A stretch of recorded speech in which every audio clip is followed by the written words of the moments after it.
hi ke bangadon bonong kalong ba nagare ka sarkar ka de ban book ya ka to khana kat kum ka kondon ka ba ars pa khandai pusau jong ke Indian Penal Code ka section ars pa khandai pusau jong ke Indian Penal Code ka krenshai whoever to the annoyance of other does an obscene act in public shall be punished.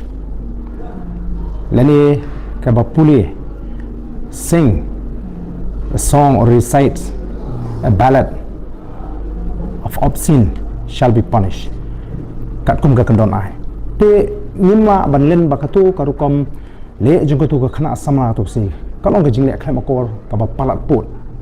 Ka ba panja buram ye ka jai bin riu. Ka de he ka jaka pat ba. Te ndon da koi pat kalinti ndrei don kam. Ban book ya ka tu ka khana kat kum ka ni ka section.